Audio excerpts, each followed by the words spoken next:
there, welcome to White Women Wake Up. I'm Jonelle. And I'm Karen. Each week, one of us brings a topic to the table, something we've been wrestling with, reading about, or noticing in our own lives. And the other reacts in real time. No scripts, no prep, just honest conversation between a mother and a daughter, spanning generations about what it means to wake up as white women in a world shaped by bias, power, and inherited patterns. We don't always agree, and sometimes it's not always comfortable, but we show up anyways. Hey. Hi, let's wake up, Karen. Hi, Jonelle. Hello. Hey, sporting the glasses again. I like it. It's been a busy couple weeks, and I don't know. I'm getting my hair cut tomorrow, though. So you're just like really focusing in. I love it. Hey, did you do reflection? I did. Did you do reflection? You always like to start first. I can start first. Yeah, start first. Want. So last week we kind of talked about like media and how media shapes our perspective. And I know we've tangoed with this topic before with books and other social media. And so clearly it's something that's always on my mind. And yeah, you really got me thinking when I was so excited about something like All Her Fault and how like it was a mystery and like maybe guys would like it and kind of help seeing and noticing some biases there in their own life. And when you said that, no, it's still not targeted for men, and you were so right, that has really sat with me. And not in a way that I can fix this. I'm one person. I can't fix this. But I'm wrestling with this. I'm wrestling with how I adjust my life, because I also get like I'm not wanting to watch certain shows either, or certain things. Like this is where, and it's not that you're against a particular culture or that, but we're kind of like in our algorithms, aren't we? We are. And so it's. I don't know. I feel stuck on this one. I have to say, I thought for me, what was really interesting is this was a commitment that we had talked about when we first started this show, like, broadening our perspective so it wasn't always so centralized on white culture. Yeah. And I realize I've been doing a good job in some aspects of my media, and then other aspects I've been just not. And so opening that up, trying to, just be aware. I think part of this is actually so much of it is awareness, and also, what are we consuming, and are we one of the things that you said that is so true, I know it, but you reminded me of it last week, was this idea that what we consume does shape our perspectives, and we need to be constantly aware of that. Well, and I think what's so interesting, because you bring up like this was something we've tasked ourselves with the whole year. Yeah. And I never really thought about, which is like so stupid when it comes to shows and movies. I really thought about it with my TikTok algorithm, like really and I've done a great job making sure that is curated. It has a very diverse perspective. It is same with my Instagram. Yes, yeah. I've worked, but I didn't, and I feel so like stupid even just this far into it that I hadn't thought about that. And again, hopefully our audience will understand like this is such we're very authentic and open here, and so they won't come to that with judgment. Here's another way that we could think about it. As you were saying this, I was thinking about myself. I know when I consume media with your father, it's usually cowboy and it's like old Westerns. And then I get to go to I know this is really cliche, but then I get to go to my romantic kind of mystery things. That's so obvious that we're consuming media by the way we think one person likes it or another. Maybe that is got to be that consciousness of shifting, right? Like you're saying, let's just be aware.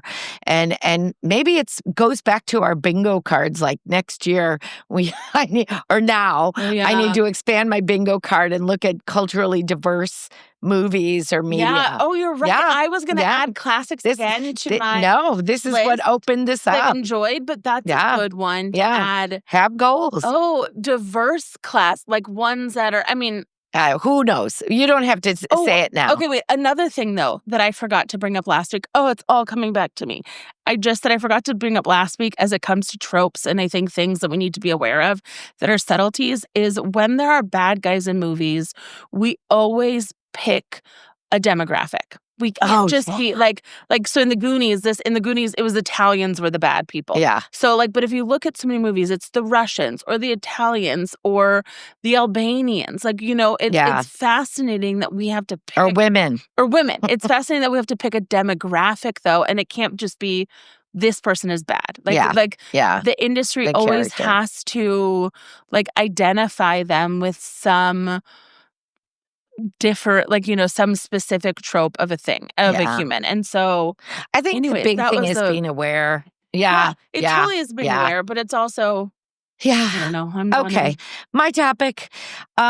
It's so funny how we switch. My topic. You love to just really black and white. You're black and white. You focus so much on these topics. You can't just have a general. Well, this topic has really, I told you last week that I know. In our reflection that it's been lingering with me. And again, like Jonelle and I have talked about, this used to be our car rides and we could get right into these topics. And now we have to wait a little while. So one of the things that I've been thinking a lot as we talked about that whole episode, I think it might have been episode 49 or something like that, when we were talking about not being able to accept people. We were actually really speaking about white evangelicals not being able to accept our friends with diverse faith opinions and not trying to convert them.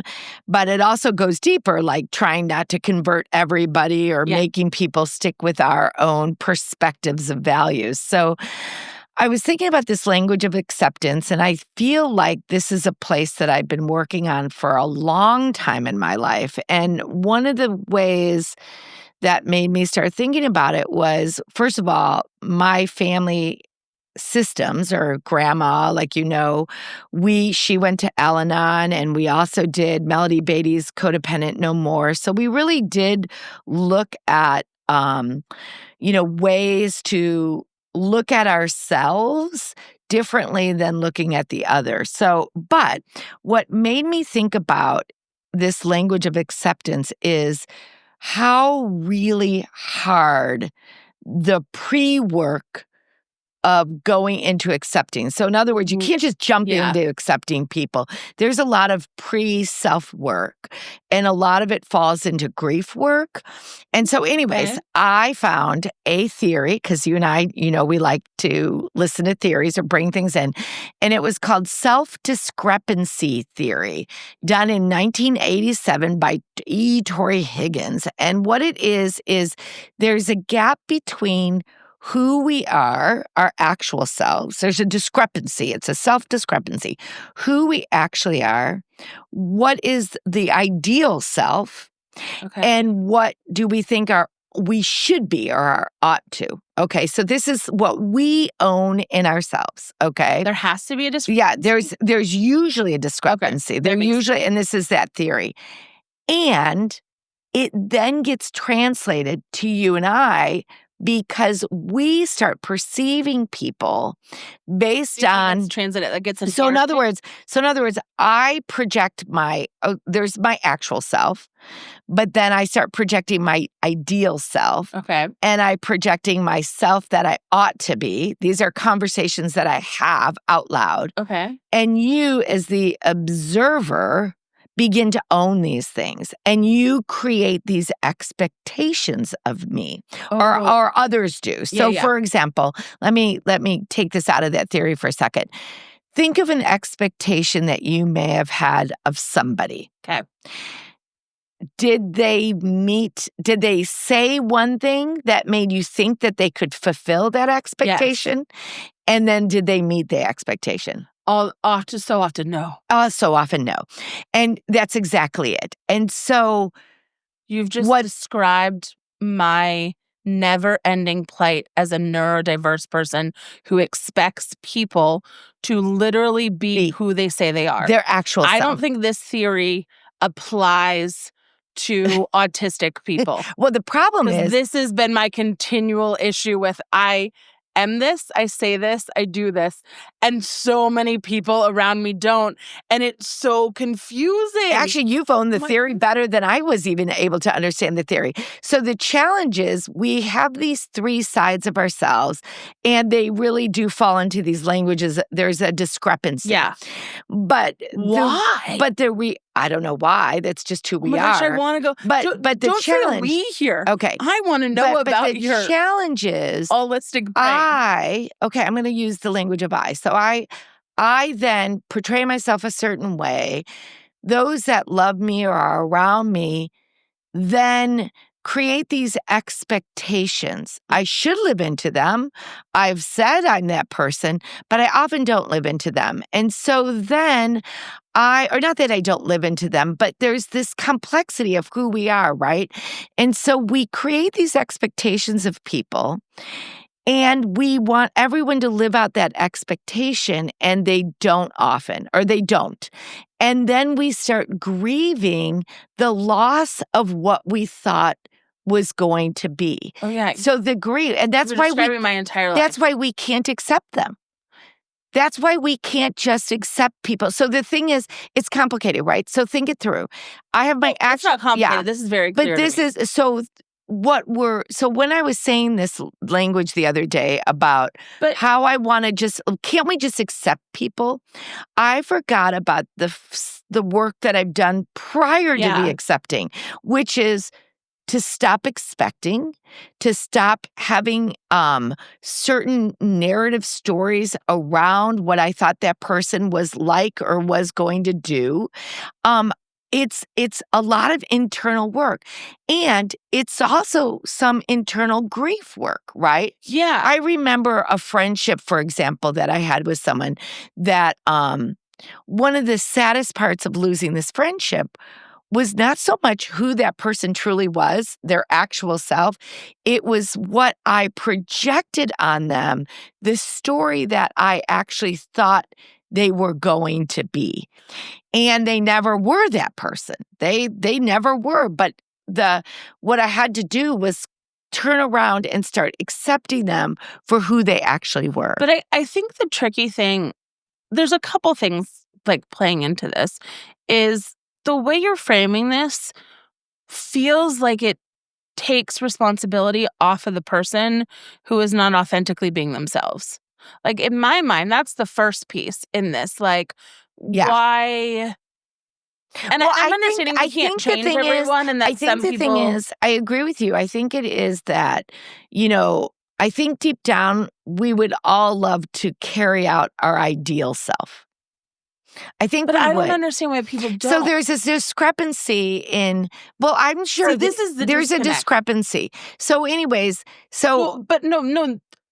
So this is what I want to unpack, because this is the disconnect. I truly, I'm not saying this in like a condescending or truly out of curiosity. I don't understand that disconnect. Okay. I don't have that bone in my body to have that disconnect. If I am not going to do or be something that I said I was going to do, I will be honest and transparent about that. And this is, so I genuinely am curious. Okay. What is the disconnect? At least for you. You can't answer for all So people. I think the thing is, if we look at someone's actual self, and then we look at their ideal self and their ought to self, there's a lot of bridges that connect those spaces.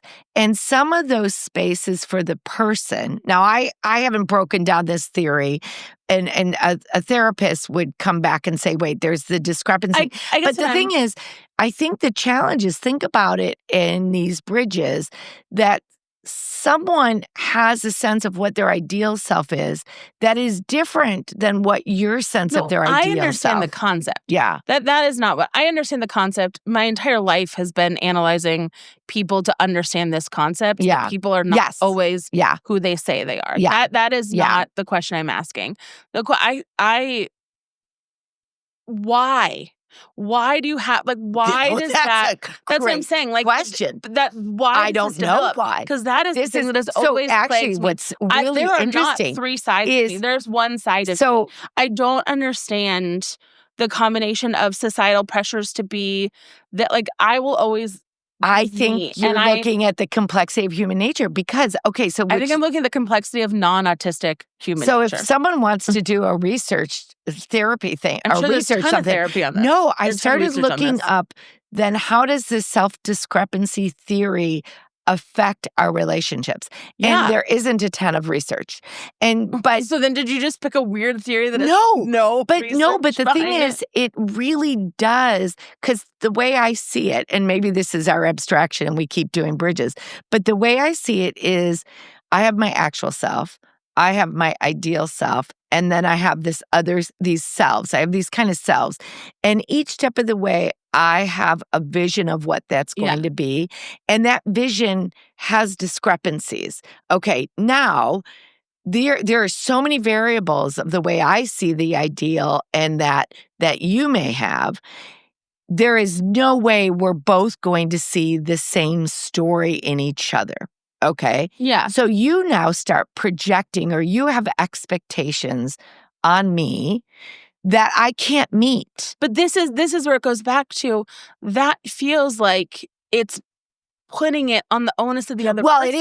it is. Because in some I've ways, only built expectations of you from the expectations you've created. Yes. Yes, So and then yes. okay. Yes, and yes. Okay, you're absolutely right. So Because then that's where I get confused. And this is where places like Al-Anon and codependency are saying, wait a second, we have to stop and we have to do the internal work. Because But why is that my internal work?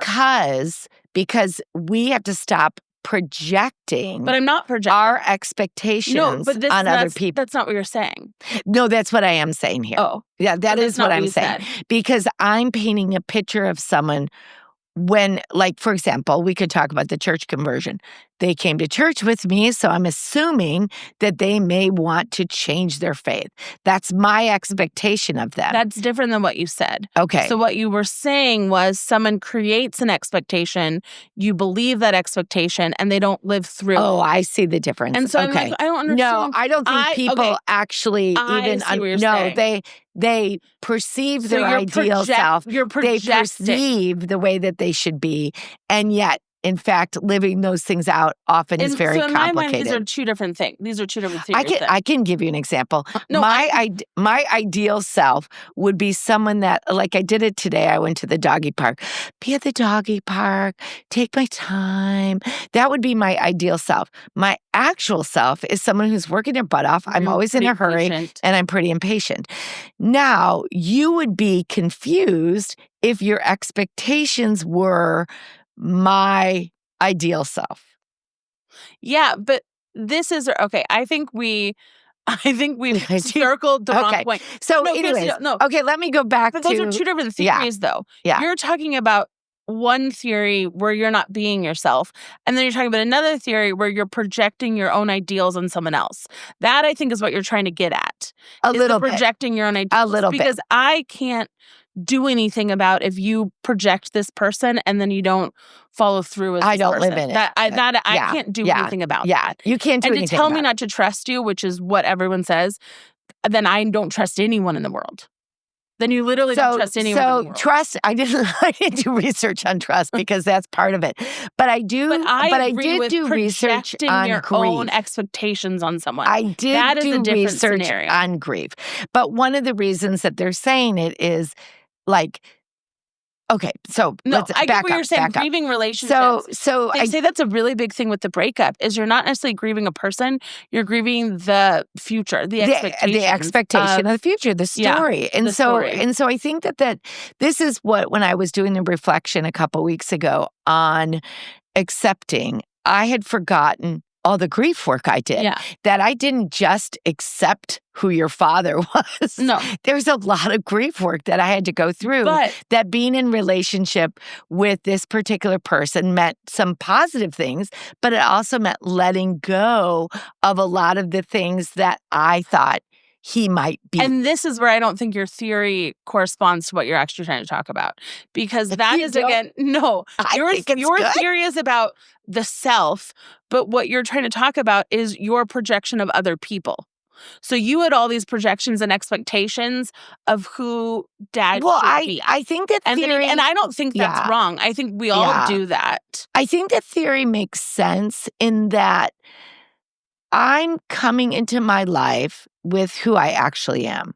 People that are getting to know me actually see this is who I actually am. But I do have an ideal self of what I would love to be. And I do walk around saying, I ought to do this, right? I ought to do that. But that's not creating expectations for people. And it could be giving mixed messages to people because I want to live into that ideal. I want to live into some of these things that I ought to do. And so maybe that's creating a picture of what you think I should be. And so then there's this false expectations. Do you see what I'm saying? I get what you're trying to This is Jonelle. Usually we're on the highway having these conversations. But anyways. I get where you're trying to tie it in. I think, though, from my understanding is, or at least what I think a better lesson would be, is, one, you want to show up to be your authentic self. Try to be more true to one as opposed to your ideal self. But two, what it really kind of sounds like you're saying is when accepting people is it's about not projecting things on them. Yes. So that's what I'm saying. Those are two different things. Well, I guess so. I guess the reason because we do this stuff and that may confuse us with the projection. I don't know. Maybe you're right. Maybe I put two things. Maybe I read about this. We're trying to do research. I did this research on this theory and I got all excited because I thought, because you were a projector. Exactly I'm a projector. I love you. Okay. But you were a projector. So what made me think about this, though, is the pre-work that goes into acceptance. And so part of that pre-work is not trying to fix someone. I do know my inherited culture, my white woman inherited culture desires to fix.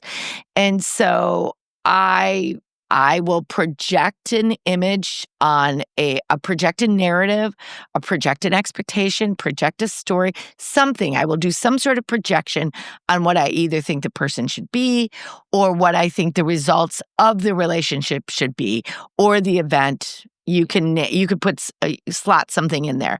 And so I try to fix it. Yeah. That becomes something I have to work on that inner side of me that I can't fix people. I can't change people. I can walk alongside people, but I've got to accept that. The other is I think that's a great lesson. Yeah. Because I think that And no, I mean, I get how you're tying them together, but I think that is the more important lesson around, like, we can't fix if people are not their ideal selves. We can't fix if they're not our ideal selves, but, like, you can stop projecting your narrative on people. Yeah. But I do think it is a very... And typically that narrative, let me go forward. A lot of times there's a real positive to the narrative, right? And so it's like, oh, they're going to do this or they're going to do that. They're going to do this and it's all going to be great. And that gets us less not focusing on the person. And when that doesn't come to fruition, there's an incredible sadness. Yeah. Sadness or anger. And I don't need to say we, but our audience perhaps, need to walk in that grief because there is a loss. There is a loss. It's a loss of this vision or a loss of this project. It never was real to begin with, but it was real in our heads, I guess. I have another hot take on that. Okay, take it. I also think this is a learned behavior from being white and eccentric demographic. Yeah. I think because so often we're taught that we are the focus in society is built for us, especially like white men, white women, that there is not a need to think outside yourself. Therefore, the habit of projecting your perspective on other people, I think, is greater. Yeah. And then there's that big expectation gap there between why don't they get it? Why don't they get it? Or like, this is what I would do. This is so wonderful. We all want to go to Paris. Yes, because I think as like white heteronormative people, we are often taught like a very centric individualistic view. Yeah. Yeah. Also That's majority, because we have Yeah. the majority, the So majority you don't have culture. to think Yeah. about, whereas I think other people outside of that demographic always are having to think outside themselves in different perspectives, so more likely to less project things on people. Yeah. But the thing is, what I think is important is we don't often claim that as grief work. And that's what I was really feeling. I feel like, no. I No, I feel, get it. I Yeah. know. Circling back. Okay. Circling back, because I feel like when I brought that up a couple weeks ago, this idea of, oh, we should accept people, I had forgotten the moments of incredible sadness, the moments of anger, the moments of denial, all of the stuff that plays into grief work. I had forgotten that I had to move through that in order to get to the point that I could actually accept someone for who they actually are, not their ideal self, not their oughta self, but who they actually are. Well, and that takes work. It does. And it also takes some compassion to yourself. Like, it's okay that, maybe that was someone like, your father doesn't hike. I've always wanted to hike. And that's okay that he doesn't hike. But there's some grief that goes into that space. Yeah. Well, and I think of grief is interesting because I don't, like, when you initially brought up accepting people, I didn't think of it as a grief space, but I do think you're right. There is this niche of it. I don't think you don't have to have grief for everyone, because there's also the grief for people close in your life who might. Well, especially if it's bringing you pain or anger. To fully accept people close in your life if they've become different than your initial expectations or perspective of them, totally. That is definitely a lot of grief. Yeah. Well, isn't it funny how you even use if they've become different? They actually haven't become different. They're living out their lives. That's not true. Some people have had drastic shifts, as we've seen politically. Yeah. There are some people who politically have drastically but don't you shifted in life. think that then, okay, but this goes back to, we expected them to stay on this particular course.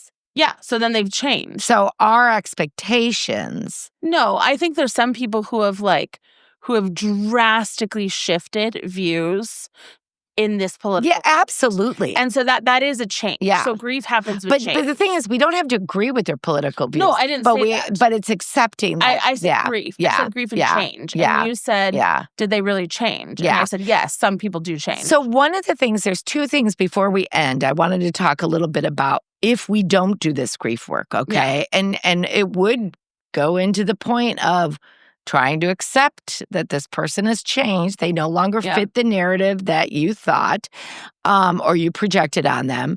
But it can morph into resentment. It can, even worse, it could look like self-righteous behavior. Yeah. Like, I'm right, they're not. Or it manifests itself in control. Like, we get so worked up that we need to control who they are or what they're doing. I mean, so if you're finding that you're resenting people or you're acting self-righteous or controlling, really think that through. Are you really more in that grieving state of trying to accept who that person is, accept the narrative that you portrayed for them? Yeah. Or the loss of that relationship. Or the loss of the relationship. relationship. Exactly. So here's some of the body symptoms that it also shows. This gives chronic stress. It really does. And we do know statistically that chronic stress is as harmful as smoking. Yeah. So if you're in this space where you're not accepting someone, and part of it is because you haven't done your own internal grief work, you're going to own chronic stress. It's going to look like shallow breathing, sleepless nights, tight shoulders, all of this kind of body work. So some of the things that they suggest doing are doing a journal. One thing that they talked about was, one question you can ask or prompt is, what version of this person have you been holding on to, or have I been holding on to? What did I expect them to be? And can I release that story? Can I let go of that story? The other one is to visualize the version of the person you created. So who's in your mind? Yeah. Give them a name, and then actually say goodbye to them. Don't you feel that grief? You even responded to that.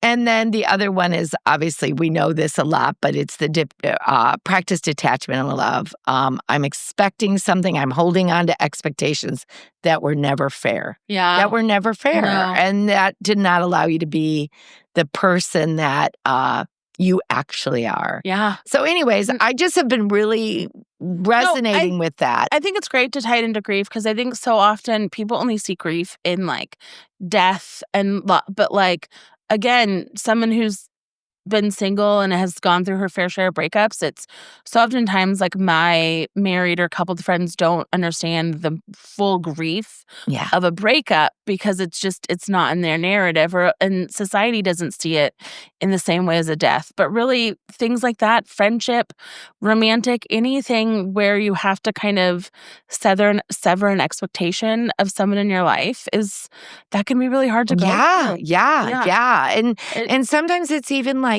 and I know that we've talked a lot about LGBTQ issues, but maybe it's a parent coming to the acceptance that their child is queer. Yeah. The loss isn't over the child being queer, but it might be what they thought family was going to look like. So it's letting go of their expectations on this person so that they can accept that person's lifestyle choice. Yeah. And no. Lifestyle choice is their identity. So they can. I was like, lifestyle choice makes it sound like it's choice. Yeah, no. But you're right. That person. Accept that person for who they naturally are. Actually are. Thank you.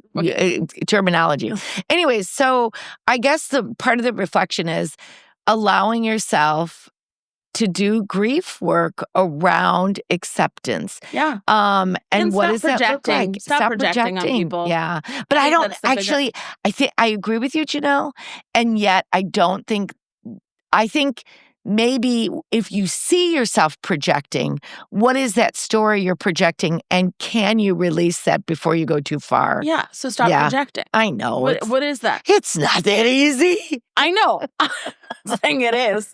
You really just stop projecting. Okay. On that note. Anyways, thanks everyone for joining us on White Woman Wake Up. We hope today's conversation, I'm sorry I derailed us, sparked something in you, whether it's reflection, a new question, or a deeper commitment to showing up with empathy and accountability. If you found this episode meaningful, I really hope you did. Subscribe, leave a review, and share it with someone who needs to hear it. You can also connect with us on YouTube, Instagram, TikTok, Substack, or White Woman Wake Up. We'd love to hear your thoughts and keep the conversation going. Until next time, stay curious, be open, and let's keep waking up. Thank you, everyone. Bye. I did my nails last week. You can't see them in the camera. Are we recording? Yeah, can't see them in the camera. Ooh. Oh, they do look nice. Thank you. You're welcome. Okay. Oh, okay. I believe we're recording. Yeah.